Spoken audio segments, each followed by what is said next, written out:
There was this girl, she was walking the sidewalk and she was literally swallowed by a hole that was open in the streets. And then you got a lot of people went to rescue her, 911, firefighters, everybody.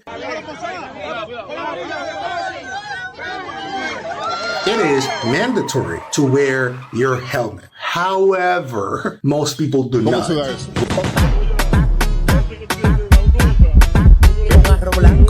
Welcome to another episode of the Dominican News. Today, I want to talk to you a little bit about the Dominican Republic. Things that we do, things we have, things we don't. We have a lot of beautiful things here. So you already know about our beaches. It's beautiful. But in the Dominican Republic, if you come here, you will notice that we have more motorcycles than people. And of course, there is an explanation behind this. The reason is because motorcycles are not expensive. And Dominicans, the majority of them, obviously, they're not able to afford a car. Cars are not cheap in the Dominican Republic. They're a little bit expensive. As you know, we also have moto taxis, what we call motoconcho. This is people on motorcycles. Then they take you from point A to point B for not too much money. And yes, that's why you see a lot of them. So this is not just a mean of transportation. This is also a way to, support your family and make money. This is a job. First, you will see more than 2 people in a motorcycle in the Dominican Republic. You will see 2, 3, 4,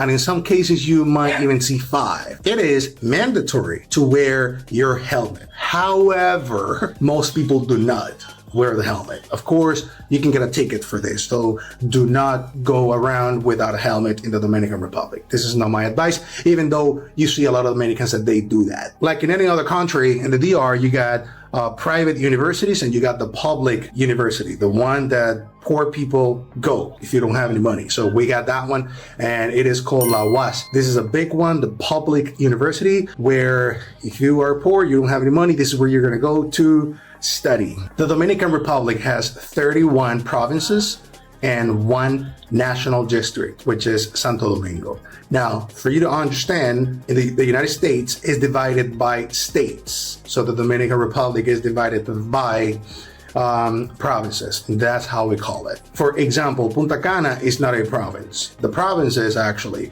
La Altagracia. That's the name of the province where Punta Cana is. So for you to understand, Punta Cana would be like a county within that province. You understand? Yes, that would be Punta Cana. You see, in the Dominican Republic is very common that you see a very young woman, a minor, pregnant. Yes, that is very, very common. So you will see people 16, 17, probably with a kid. Of course, this happens more often in the poor areas. So you will see that a lot. But culturally speaking, Dominican women, they have babies at a very young age. Not necessarily 16 or 17, but at a young age. So by the age of 20 or 21 years old, it's very likely that a Dominican woman has at least 1 child. I have seen Europeans, like specifically Spain, Germany, and France, that these people, they do not shower very often. They do it probably once a week, and they do not brush their teeth very often. So let me tell you this, if you are from Germany, Spain, or France, you're planning to come to the Dominican Republic, and your idea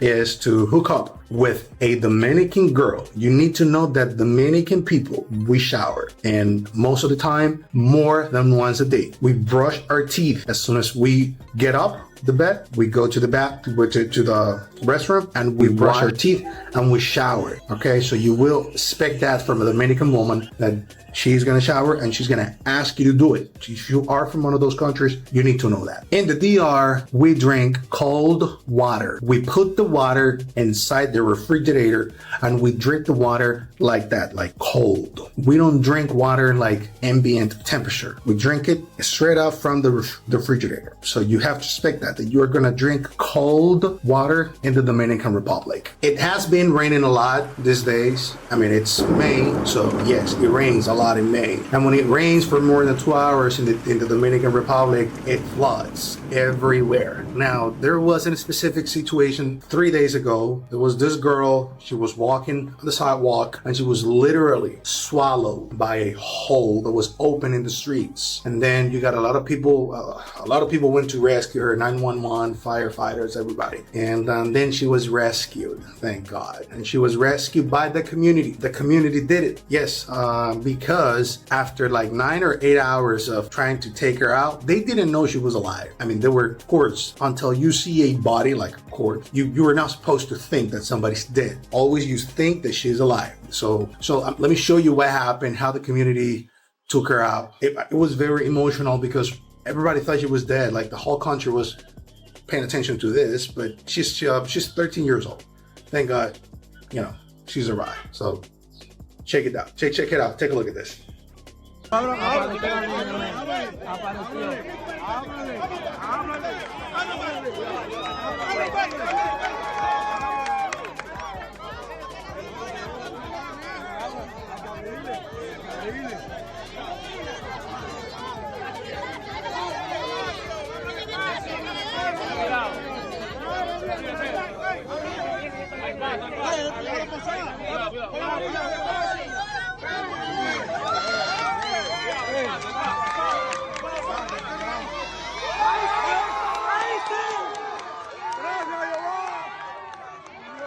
In the DR, we got like a lot of tropical fruits, and one of them is mangoes. So I'm not sure if you guys have mangoes over there in your country, or if you have ever seen a mango tree somewhere. But if you are Dominican, Puerto Rican, Cuban, Mexican, yes, you know what a mango tree looks like. So this morning, I woke up, I went to my mango tree, and I collected a couple of mangoes because it is mango season. I love mangoes. Mangoes is very delicious. Love it. And yes, it helps a lot with digestion. If you've never been in the Dominican Republic and this is your first time planning to come here, you will see a lot of churches, Christian churches. You will see Pentecostal, like you will see one literally every corner. Yes, you will see a lot of it. So expect to see a lot of churches. If you come to the neighborhood, like to the ghetto, you will see churches everywhere, everywhere, everywhere. If you've never been in the Dominican Republic, you probably think that in the Dominican Republic, everybody is just sitting at the beach and drinking coconut water. And eating fish and lobsters. Not really. I mean, the Dominican people are doing their thing, working, and Dominicans don't go that often to the beach as you probably think. Dominicans do not eat fish too frequent, not because they don't like it. It's because they can't afford it. The majority of Dominicans. So what we eat every day, we eat chicken. Like most of the time in a Dominican lunch, you will see chicken, rice, and beans. That's what we eat the most, like when it comes to meat and stuff, yeah. And then sometimes people eat fish when they can't afford it. If you visit a Dominican house, the Dominican host will always offer you something to eat or drink. Like they're either going to offer you coffee, or they will offer you juice, or they will offer you something to eat. So expect that. If you are a tourist and they offer you something, don't say no, because they will be offended. Just take it. If you don't want to eat it, don't eat it. But do the thing and you accept it, because they're doing that from the bottom of their heart. Dominicans have very strong family ties. Like when Dominicans get married and they move to another house, they usually move close to their family areas, like close to their parents. I'm not saying like next door, but like close in the same area, like not too far from each other. So that's part of our culture.